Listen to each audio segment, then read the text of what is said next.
campaigning with the WBC for his position to be clarified for where his career goes next. And bear this in mind that Matchroom Sport have a fight-by-fight arrangement with Dillian Whyte. Isn't that weird? Why do we have... He's not tied up like the slave contract of yesteryear. When I was running boxing, it was much easier. We were slave traders. We had these guys and they were working for us and we was the boss. The pendulum has swung. Now I have to say, Mr. Dillian Whyte. I have to be respectful. And it's really a nice position to be in because we can be honest with each other. Dillian, you're not under a long-term contract, but we like you. And Dillian's had tremendous offers from around the world, but he's backed himself. He's going to be a major player in his mind. They're having a field day with this. We live streamed this press conference yesterday, and as soon as that part came up, we was like, they're going to get him. Wrong choice of words, especially in this landscape on YouTube and what the zone is going through, where you have this cult of which of racially charged YouTubers who incite racial bullshit for financial gain and propaganda. The zone is having real issues here in the United States getting African Americans to sub to them, especially the ones that they want, the ones that are on their phones, the ones that are watching all the interviews, the ones that are watching all the YouTube videos, watching all the press conferences, watching Barry Hearn. They know who these people are. They are very educated boxing fans in regards to knowing who they are. Now, when it comes to lower weight divisions like 118, 122, 126, and 130, if it's Loma, then yeah. If it's Gervonta Tank Davis, then yeah. Errol Spence, all of 147 on up. Cruiserweight divisions, they don't follow. So Barry Hearn, really, this is the chairman, the creator of Matchroom Sport. He was a big-time promoter. Him and Frank Warren back in the day. Promoter of Chris Eubank Sr., just to throw a name out there that you may know of. If you watch the press conference, you can see he's a very, very good talker, very good on the microphone. You can see where Eddie gets it from. However, he's older and he got no filter. He was saying everything, the truth. And it is true. The fighters did used to work for the promoters. Now, people are questioning, well, if he's talking like this at a press conference, what is he saying behind closed doors? Now, I get all of that, but the part I don't like and the part I don't agree with is just like, you can't have free speech in this world no more. Like, we are all tribal in our own way, and we have our own little racism shit. I'd be like, look at this white motherfucker, man. And I'm not saying that because I hate white people. Like, when somebody do some dumb shit, like, I'm not the type of person that's going to fly off the handle. Like, I'm going to really read somebody. However, I'm not saying try it. If somebody say, like, fuck you, you black motherfucker, or you black asshole, I'm probably going to look like, oh, shit, you got balls. But do I think that, like, for example, like, I'm looking at this situation, right? I'm looking at the situation. I've watched this over and over and over and over and over again. And I'm just trying to, like, I don't see him as being racist. I see him like, oh, shit, he on some no-filter shit. But then, when I see some of the comments, when I hear, like, I knew it was coming. We were watching this live yesterday. I was still streaming at this point in time, talking about this. I was like, they're going to get him. Let's run it back one more time. And, we're going to talk about it. And you can see Dillian Whyte is like, oh, shit, what the fuck? Probably knowing they're going to get him. And now Dillian Whyte is getting some backlash because people are saying dumb shit like, Dillian Whyte's a fucking coon. I used to love him. I used to like him. He was insane. He go, motherfucking, he should have knocked Barry Hearn, teeth out Barry Hearn, put out the whip. Did you not just hear the man say that Dillian Whyte is literally his, like, the pendulum has swung. It literally has over the last, during his social media generation.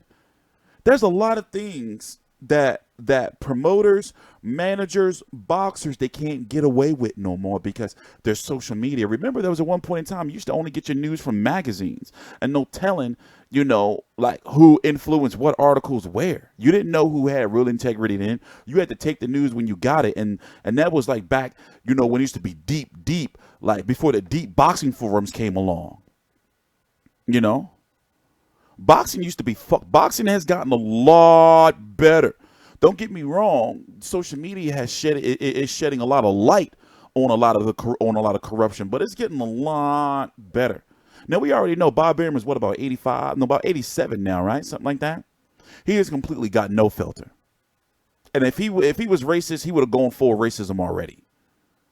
Like at his age, some shit would have slipped. Old people don't be giving a fuck.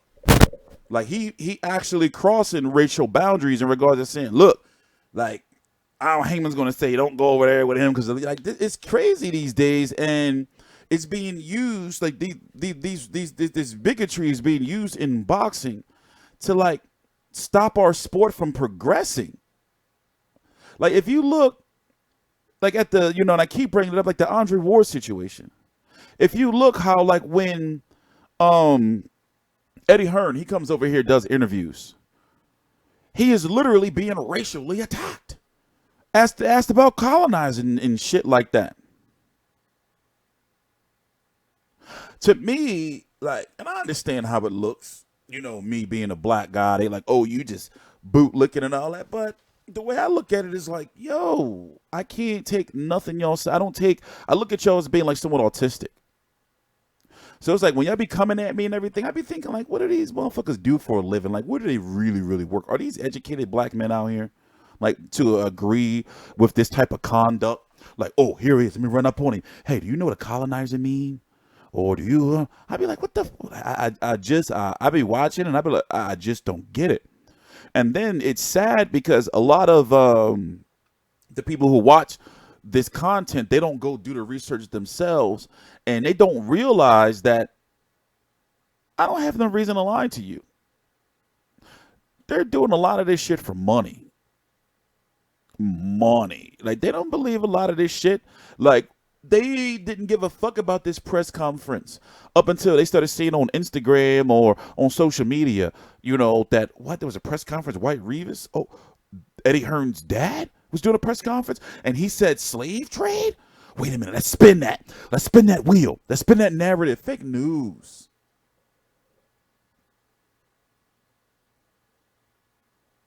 Let's just run it back though. Now, I was, when we were first watching it, you can go back and watch the stream I did. We were looking. I'm thinking like, is he taking like shots? Do he know what he's doing? Because first he started off talking about the promoters, and the networks and everything. And it seems as though he started talking about, that certain group of YouTubers I'm talking about. It just seemed like a little hint. Or it's just that, just bad play on words. Let's run it back. Analyze some things. And then look at Adam Smith. Now, here's the thing. Usually, press conferences are not supposed to go like this. He opened up talking about how, like, yeah, Eddie Hearn stuck over in L.A. He's in the shit. So he cursing already from the beginning. So I'm like, oh, shit, okay.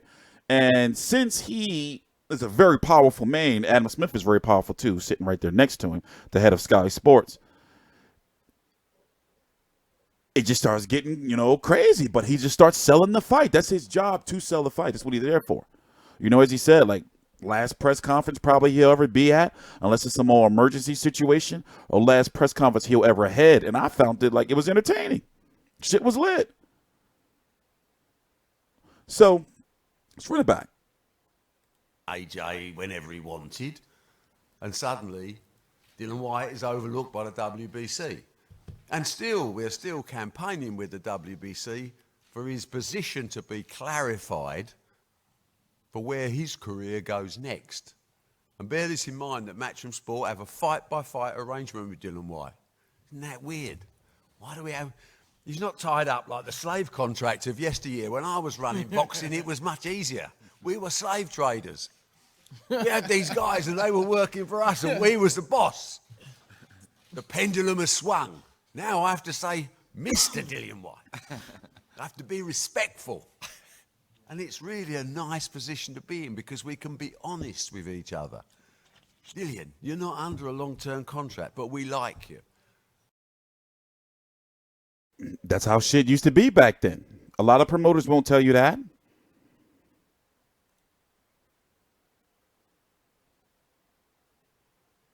So, yeah, you can take that as confirmation that, the contracts used to be shady as fuck back then. That's looking fucking Don King.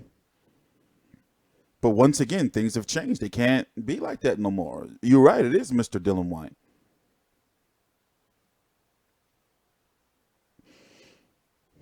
You can say, well, they may not like it. Promoters and managers had to adjust. And you see what Al Heyman has done, pretty much eliminated the promoter. They're just there, no disrespect to TGB and all that, but, that is there for like logistical shit.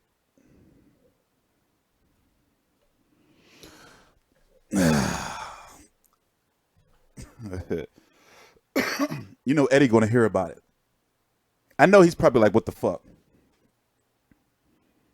But yeah, bad choice of words. Let's listen to a little bit more. He's had tremendous offers from around the world, but he's backed himself. He's going to be a major player in his mind for some time to come. We will continue to represent and fight his case with the WBC because really, I don't think he's had a fair crack at the whip with those guys. I like brutal honesty though. I'm a very brutally honest and transparent person. I didn't used to always be like that. I didn't get like this until probably like a year, maybe 2 years ago. I don't sugarcoat shit. Like if there's an issue, I'm like, oh, this is it. Oh, this is what happened. And brutal honesty. Now, this is not saying that, like, I'll put it this way. I'm glad he said it. I'd rather him have said it than we know, like, oh shit.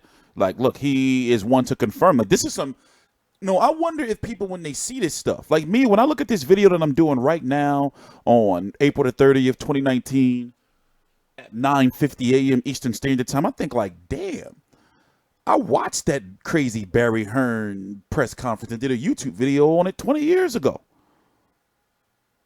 I think about stuff like that, like, wow, like this is, it's crazy. And like I said, when you look at, like he just provided so much material for YouTubers to run wild with it. Oh, well, look, your father said that this was a slave contract back then, so it's still slave contracts now. Now, I'm not saying people shouldn't ask questions. Come on, this is America. But I just don't like how, everything's got to be involved in, like race. Black people weren't only black fighters weren't the only ones subject to slave contracts back then. Everybody could get it with those promoters. If you have the right team and people watching you, everybody could be broke. If you had the wrong promoter, or if a promoter didn't look out for your best interests, the pendulum is swung. I'm TstreeT Controversy. This is TstreeT Controversy Lab with FightView360.com. Please subscribe.